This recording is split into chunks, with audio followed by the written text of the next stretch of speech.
9 ఏళ్ళు జరిగింది కదా, ఇప్పుడు వీళ్ళు గడ్డపారలు పట్టి తవ్వే అవసరం లేదండి, పెద్ద ఏదో తలల బద్దలు కొట్టుకునే అవసరం లేదు. యాజ్ ఇట్ ఈస్గా జరిపిస్తే అయిపోయేది. వాళ్ళ లాజిక్ కోల్పోయారు పాపం. దురదృష్టం ఏంటంటే వాళ్ళు అతికిపోయి, అప్పుడు మేము ఏం చేసినామంటే అన్ని సమీక్షల తర్వాత టాప్ టు బాటం చాలా అద్భుతమైన అనుభవం ఉన్నటువంటి టెక్నోక్రాట్స్ని పెట్టి నడిపినాం ఆ సంస్థను. అందువల్లనే మంచి ఫలితాలు వచ్చినాయి, అందువల్లనే అద్భుతంగా కరెంటు సరఫరా జరిగింది. హైదరాబాద్లో చిన్న వర్షం పడితే మొన్న మీరందరూ కూడా చూసినారు, ఎన్ని గంటల పాటు అండి, 6 గంటలు 8 గంటలు 10 గంటలు పోయినటువంటి ఏరియాలని చివరికి చందానగర్లో 24 అవర్స్ పోతే వాళ్ళు సబ్స్టేషన్ మీద పోయి దాడి చేసే పరిస్థితి వచ్చింది హైదరాబాద్ సిటీలో. దురదృష్టం ఏంటంటే చాలామందికి మీకు అప్పుడు కూడా నేను చెప్పిన, నేను ముఖ్యమంత్రి ఉండే టైంలో కూడా చెప్పిన, హైదరాబాద్ యొక్క ప్రగతి, హైదరాబాద్ బ్రాండ్ ఇమేజు, హైదరాబాద్ పెరుగుతున్న తీరుతెన్నులు, హైదరాబాద్కు పెట్టుబడులు తరలి వస్తున్న తీరుతెన్నులు, హైదరాబాద్కు ఐటీ కంపెనీలు వరుసలో క్యూగట్టి వస్తున్నటువంటి చాలా పెద్ద పెద్ద కంపెనీలు వస్తున్నటువంటి తీరుతెన్నులను గమనించి నేనేం చేసిన అంటే హైదరాబాద్ను పవర్ ఐలాండ్ చేసిన. అప్పుడు యాక్చువల్లీ తెలంగాణ నేషనల్ గ్రిడ్లో లేకుండే, సదరన్ గ్రిడ్లో ఉండే. దాన్ని చాలా కష్టపడి వార్దా డిచ్పల్లి కానీ, వరంగల్ వరోరా లైన్ స్పీడప్ చేయడం కానీ, అంగుల్ పలాస లైన్ కలపడం కానీ వాటి కల్పించే ప్రయత్నాలు ముమ్మరం చేస్తూ వార్దా డిచ్పల్లి ముందే కల్పిస్తూ అన్ని జనరేటింగ్ స్టేషన్స్కు హైదరాబాద్ను లింక్ చేస్తాం. ఏదన్నా ఒక సైడు పవర్ ఫెయిల్ అయినా, పవర్ గ్రిడ్ ఫెయిల్ అయినా ఇంకో సైడ్ నుంచి మళ్ళీ హైదరాబాద్ పవర్ సప్లై ఉండాలి. హైదరాబాద్లో మాత్రం ఒక రెప్పపాటు కూడా పవర్ పోవద్దని చెప్పి ఒక పవర్ ఐలాండ్ చేయించినాం కొన్ని పెట్టుబడులు పెట్టి. అంటే న్యూయార్క్లో పవర్ పోతుంది, లండన్లో పవర్ పోతుంది, కానీ హైదరాబాద్లో పవర్ పోదు అనే పేరు హైదరాబాద్కు తెచ్చిన నేను ముఖ్యమంత్రి ఉన్నప్పుడు. అది మీరందరూ కూడా చూసినారు. మర్చిపోయినారు అసలు ప్రజలు, కరెంటు పోతే వార్త అనేటువంటి పరిస్థితికి హైదరాబాద్ని తెచ్చినాం. కానీ దురదృష్టం ఏంటంటే హైదరాబాద్లో కూడా ఈరోజు మళ్ళీ జనరేటర్లు కొనుక్కోవడం, మళ్ళీ ఇన్వర్టర్లు కొనుక్కునే ఆలోచనలు ప్రజలు చేయడం, మళ్ళీ కన్వర్టర్ల కోసం చూడడం, లోడ్ షెడ్డింగ్ రావడం, ఇది చాలా బాధాకరమైన విషయం. ఇట్లాంటి దుస్థితి వస్తుందని నేను అనుకోలేదు. నిజంగా నేను కూడా చాలా బాధపడ్డా. Hyderabad city image definitely Hyderabad backbone for the economy of Telangana. దీన్నే దెబ్బతీసే పరిస్థితికి ప్రభుత్వం పోవడం, తద్వారా గ్రౌండ్లో కూడా కింద దిగువన గ్రామాలలో కరెంటు లేక పంటలు ఎండిపోయిన దృశ్యం, లక్షల ఎకరాలలో, 1000 ఎకరాలు కాదు, మోటార్లు కాలిపోవడం చాలా దుర్మార్గమైనటువంటి పరిస్థితి. అది ఎన్నో మోటార్లు కాలిపోయినాయి రైతులవి. మూలకబడి మూతబడి ఉన్నటువంటి మోటార్ వైండింగ్ మిషన్స్ అన్నీ మళ్ళా పునరుత్తేజం పొందినాయి. అన్ని జిల్లాలలో, ఏ ఒక్క జిల్లా అని కాదు, అన్ని జిల్లాలలో ఎక్కడైతే బోర్ల మీద ఎక్కువ ఆధారం ఉందో అక్కడైతే చాలా పెద్ద దెబ్బ తగిలింది. రైతులు చనిపోయినారు, పంటలు ఎండిపోయినాయి, మోటార్లు కాలిపోయినాయి, చాలా పెద్ద అవస్థ వచ్చింది. ఈ విధంగా వీళ్ళ యొక్క అసమర్థత వల్ల, అతి ప్రవర్తన వల్ల ఉన్న ఆఫీసర్లందరినీ తీసేసి ఏకపక్షంగా మొత్తం ఐఏఎస్లో నిలయం చేసేసి దాన్ని చాలా భయంకరంగా చేసినారు. అది కూడా చాలా పెద్ద బాధాకర పరిణామం. ఆల్రెడీ స్టార్ట్ అయిందండి. పరిశ్రమలు తరలి వస్తున్నాయి తెలంగాణకు అనే లైన్ ఇండియాలో ఎవరిని అడిగినా, ఏ ఇన్వెస్టర్ని అడిగినా, yes Telangana is the right destination, will go there అని చెప్పిన పరిస్థితి నుంచి పరిశ్రమలు తరలిపోతున్నాయి తెలంగాణ నుంచి అనేటువంటి వార్తలు వచ్చినాయి. కార్నింగ్ అనే ఒక ఇండస్ట్రీ 1000 crores పెట్టుబడితో వచ్చి ఆల్మోస్ట్ వాళ్ళ పనులు ప్రారంభించాలి. ఆ దశలో ఆ పరిశ్రమ తమిళనాడుకు తరలిపోయింది. ఇక్కడ పరిస్థితి అంతా ఉల్టాపల్టా ఉన్నదని భయపడి పారిపోయినారు. అంటే ఎంత సిచ్యువేషన్ రివర్స్ అయింది, ఎంత ఇబ్బందికరమైనటువంటి పరిస్థితి వచ్చింది. ఇన్వెస్ట్మెంట్ తరలిపోవడం అనేది చాలా బాధాకరం, మోస్ట్ అన్ఎక్స్పెక్టెడ్. తెలంగాణ నుంచి వంటి రాష్ట్రం నుంచి తరలిపోవడం అనేది చాలా బాధాకరం. అది కూడా ఒక బాగా ఇబ్బంది కలిగించిన విషయం. ఈ ప్రభుత్వానికి ఈవెన్ కార్మిక లోకం కూడా, బీఆర్ఎస్ గవర్నమెంట్ ఉన్నప్పుడు మేము 3 shifts పనిచేసుకునే అవకాశం ఉండేది మాకు, కష్టపడి 10 రూపాయలు సంపాదించుకుందామనే కార్మికులకు. ఇప్పుడు అది కూడా మాకు లేకుండా పోయింది. మా నోటికాడ కూడెత్తిపోయిందని పారిశ్రామిక వర్గాలే కాదు, అందులో పనిచేసేటువంటి కార్మిక వర్గాలు కూడా చాలా నీరసానికి, నిరాశకు, ఒక రకమైనటువంటి నిస్తేజానికి గురైనరు. వాళ్ళ ఆగ్రహాన్ని కూడా ఇప్పుడు కాంగ్రెస్ ప్రభుత్వం ఫేస్ చేయబోతూ ఉంది. ఆ పార్టీ చాలా పెద్ద దెబ్బతినేటువంటి పరిస్థితిలో ఉంది. అదేవిధంగా మంచినీటి సరఫరా అండి, చాలా అద్భుతమైనటువంటి స్కీమ్ అది. మేము దాన్ని ఛాలెంజ్గా తీసుకొని చేసినాం. దానికి ఒక స్ట్రాంగ్ రీజన్ ఏంటంటే తెలంగాణలో చాలా చోట్ల ఉంది, కొన్ని చోట్ల స్వల్పంగా బ్రాకిష్ వాటరు, కొన్ని చోట్ల ఫ్లోరైడ్ వాటరు. నల్గొండ లాంటి జిల్లాలో అత్యధికమైనటువంటి ఫ్లోరైడ్ సమస్య ఉంది. దాని మీద చాలా ఉద్యమాలు జరిగినాయి, దశాబ్దాల తరబడి జరిగినాయి.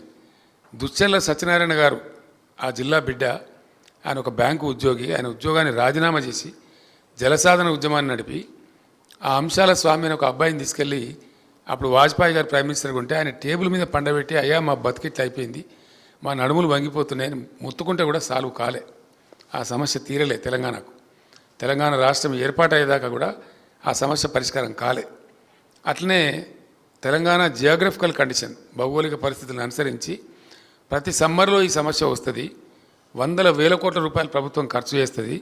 కాబట్టి అవన్నీ ఉండకూడదన్నటువంటి ఉద్దేశంతో ఒక ఛాలెంజ్గా తీసుకొని ఒక మిషన్ మోడ్లో మేము తెచ్చిన స్కీమ్ మిషన్ భగీరథ.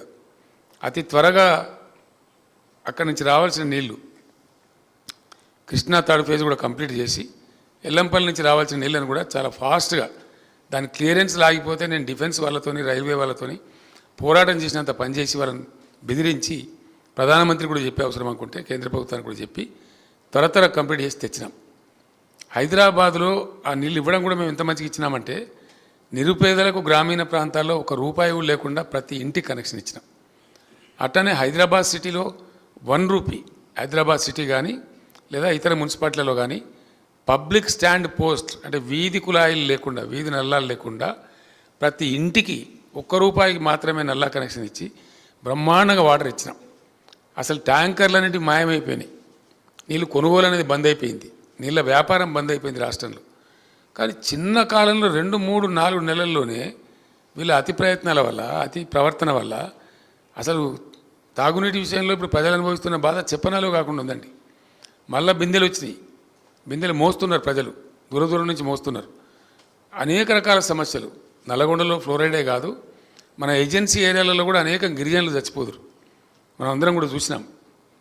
ఆదిలాబాద్ కావచ్చు, ఖమ్మం లాంటి ఆదివాసీ గిరిజన ప్రాంతాలలో వాళ్ళు చచ్చిపోయే పరిస్థితి ఉంటే ఒక చిన్న ఊరు ఉంటుందండి, దొంగతోపు అని, పినపాక నియోజకవర్గంలో ఉంటుంది.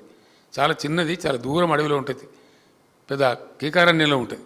అక్కడికి కూడా నీళ్ళు ఇచ్చినాం మా ప్రభుత్వంలో ఛాలెంజ్గా తీసుకుని. ఏ ఒక్క గిరిజన గూడాన్ని కానీ, ఏ ఒక్క లంబాడి తండాన్ని కానీ, ఏ చిన్న ఆవాసం కూడా మంచినీళ్ళు లేకుండా వాళ్ళకి ఇళ్లలో నల్లాలు పెట్టి నీళ్ళు ఇచ్చి సప్లై చేసినాం. ప్రజలు బ్రహ్మాండంగా 5-6 ఏళ్ళు ఎంజాయ్ చేసినారు. మరి దాన్ని ఎందుకు నడపలేకపోయినారు? కరెంటు చక్కటి వ్యవస్థ, బాగా నిర్మాణం జరిగి పటిష్టపడి అద్భుతమైన పవర్ ఉండి, ఇంకా మన వీళ్ళకి పవర్లో కలిసి వచ్చిన అంశం ఏంటంటే ఈ మధ్యనే ప్రధానమంత్రి ఆ ఎన్టీపీసీ మొదటి దశ 1600 మెగావాట్లు కూడా చేసి జాతికి అంకితం చేసినారు. అది ఛార్జ్ అయింది, నడుస్తూ ఉంది. అంటే మేము చేసింది కాకుండా ఇంకో 1600 మెగావాట్లు యాడ్ అయింది వీళ్ళకు. అది ఎట్లా మరి పవర్లో వీళ్ళు ఫెయిల్ అయినారో నాకు అర్థం కాలేదు. అది బాధాకరమైన విషయం. అదే ప్రజలు బాగా ఆగ్రహానికి గురవుతూ ఉన్నారు.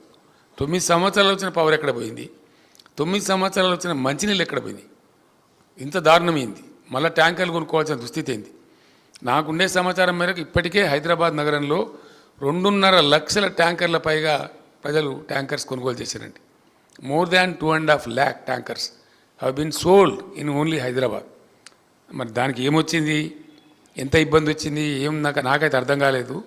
మరి దాని మీద జరిగే ఆగ్రహానికి ఇప్పుడు వీళ్ళు బలిగాక తప్పదు.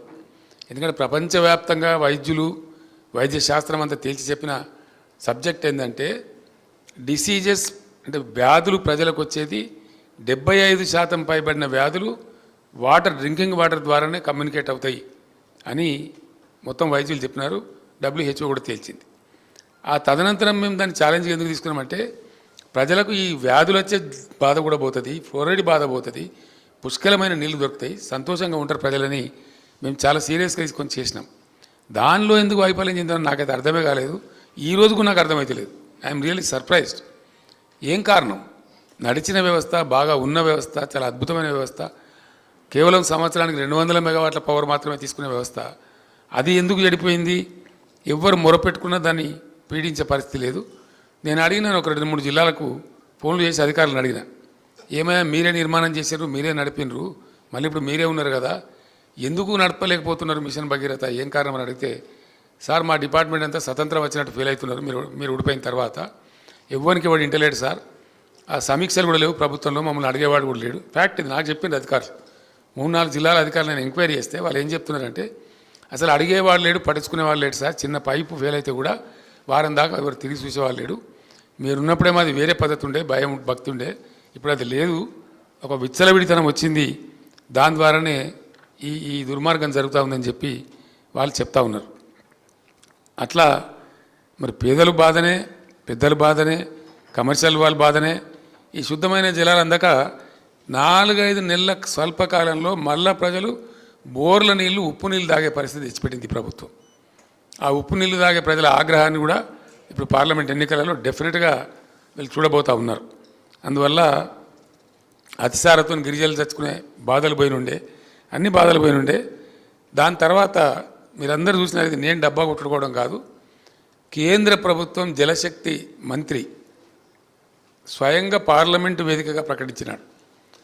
100% ట్యాప్ కనెక్షన్స్ ఇచ్చి పోర్టబుల్ డ్రింకింగ్ వాటర్ సప్లై చేస్తున్న ఏకైక రాష్ట్రం ఇండియాలో తెలంగాణ అని కేంద్ర ప్రభుత్వమే మాకు సర్టిఫికేట్ ఇచ్చింది. ఆ సర్టిఫికేటు పార్లమెంట్ సాక్షిగా పార్లమెంటులో ఆ మంత్రి స్వయంగా చెప్పినాడు. మరి అటువంటి మంచి ఉన్నటువంటి రాష్ట్రం ఇంత బాధ కిందకి వచ్చింది. ఇలా మహిళలు అయితే తిడుతున్నారు రాష్ట్ర ప్రభుత్వాన్ని.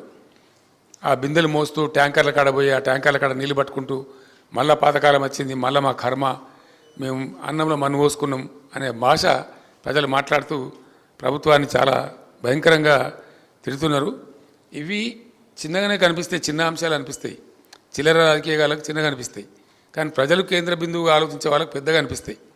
ఇవి క్షమార్హమైన నేరాలు కావు, ప్రజలు క్షమించలేరు. ప్రజల ఆగ్రహం ఖచ్చితంగా వీళ్ళు చూడబోతారు. దాని తర్వాత ఇంకోటి మూడవది, మేము ఒక పాలసీ తీసుకున్నాం. శాసనసభలో కూడా నేను చాలాసార్లు కుండ బద్దలు కొట్టినట్టుగా నేను చెప్పిన, వ్యవసాయానికి మేము అత్యంత ప్రాధాన్యత ఇచ్చినాం. అనేక వేల కోట్ల రూపాయలు ఖర్చు చేసినాం. కారణం ఏంటంటే వ్యవసాయ స్థిరీకరణ జరగాలి తెలంగాణలో, రైతు నిలబడి ఉండాలి, రైతుని ఎట్టి పరిస్థితుల్లో మళ్ళీ అధైర్యానికి అవిశ్వాసానికి గురి చేయొద్దు అని రైతు వెంబడి మేము ఉన్నాం, బాగా నిలబడ్డాం. 5-6 పనులు మీకు తెలుసు. ఎక్కడ దేశంలో ఎవరు కూడా వాళ్ళ నోట్ల నుంచి కూడా పలకనటువంటి, ఎప్పుడు కానీ ఎరగనటువంటి పెట్టుబడి సహాయాన్ని రైతు బంధు రూపంలో తెచ్చినాం. దాన్ని పటిష్టంగా అమలు చేసినాం. 24 గంటల పాటు వ్యవసాయానికి విద్యుత్ శక్తి ఇచ్చినాం. దాంతో బ్రహ్మాండంగా సంతోషంగా పంటలు పండించుకున్నారు. ఇంట్లో పండుకొని మంచిగా పొద్దున పోయి పెట్టుకునేది మోటార్లు, నడింట్లో పండుకొని మంచిగా పొద్దున్న లేచి చాలా కాన్ఫిడెన్స్తో పోయేది. అట్లాంటిది ఒక్కటేసారి తారుమారు అయిపోయింది.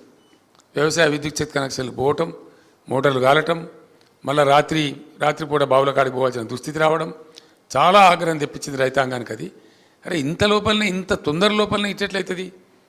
మేము ఆశ్చర్యపడుతున్నాం, ప్రజలు ఆశ్చర్యపడుతున్నాం. చివరికి ప్రజలు చాలా పెద్ద భయంకరమైనటువంటి కోపం మీద ఉన్నారు. 3-4 స్టెప్స్ అండి. ఒకటి రైతు బంధు ఆగం చేసినారు, పెట్టుబడి సాయం ఇవ్వలేదు. నేను అన్ని సభలలో ఓపెన్గా అడిగిన, చాటుకు అడగలేదు రూపులో. రైతు బంధు అందరికీ వచ్చిందంటే రాలేదు అని ప్రజలు మొత్తుకోవడం మీరందరూ కూడా టీవీలలో చూసుంటారు బహుశా. చాలా భయంకరంగా ప్రజలలో ఆగ్రహం తెచ్చింది. కరెంటు పోవడం అనేది 2వ ఆగ్రహం తెచ్చింది. మోటార్లు గాలిపోయి పంటలు ఎండిపోవడం 3వ ఆగ్రహం తెచ్చింది. అదేవిధంగా వీళ్ళు చెప్పింది ఏంది, కేసీఆర్ గారు 10,000 ఇస్తున్నారు, మేము 15,000 ఇస్తామన్నారు. కనీసం ఆ 10,000 కూడా వేయలే. ఆ 10,000 వేసిందంటే అది కూడా వేయలే, అది కూడా వేయలేకపోయినారు. కారణం ఏందో ప్రభుత్వానికి తెలియాలి, వాళ్ళ గొప్ప మేధావితనం ఏందో, మరి దాని సంగతి ఏందో నాకు తెలియలే, నాకు అర్థం కాలే. కానీ ఇప్పుడు డెఫినెట్గా ప్రజల యొక్క కోపానికి గురికాక తప్పదు. రైట్ను ఇప్పుడు ఈ గంట కూడా నడుస్తున్న చరిత్ర. మేము ధాన్యాన్ని ఎట్లా కొన్నామంటే, మొలక వచ్చిన బియ్యం ఖరాబ్ అయిపోతుందని తెలిసినా సరే రైతులను ఎందుకు అధైర్యపరచాలని చెప్పి తడిచిపోయిన ధాన్యం మొత్తం కొన్నాం. ఒక పిడికడి ధాన్యం కూడా లేకుండా కొన్నాం. కొన్న ధాన్యానికి డబ్బులు కూడా బ్రహ్మాండంగా మినిమం సపోర్ట్ ప్రైస్ ఖచ్చితంగా వాళ్ళకి వచ్చే విధంగా బ్యాంకుల్లో వేసినాం. డైరెక్ట్గా వెళ్ళిపోయి వాళ్ళ బ్యాంకుల్లో పడేది. అది ఒక పెద్ద భయంకరంగా తయారు చేసినారు వీళ్ళు. సివిల్ సప్లైస్ కార్పొరేషన్ ఉంటుంది, దాన్ని ఏం పెద్ద వీళ్ళు బ్రహ్మ పదార్థం చేసేయలేదు, కొత్త కనిపెట్టే అవసరం లేదు. నేను అందుకే మొట్టమొదటి నా క్యాప్షన్ ఏం చెప్పినా అంటే, చక్కగా నడుస్తున్న వ్యవస్థలను కూడా నడవకుండా చేయటమే ఇప్పుడు కాంగ్రెస్ మీద ప్రజల ఆగ్రహానికి కారణం. మంచిగా జరిగినటువంటి ప్రజల అనుభవంలో ఉన్నటువంటి 1 నెల 2 నెలలు కాదు, ఏండ్ల తరబడి ప్రజల అనుభవంలో ఉన్నటువంటి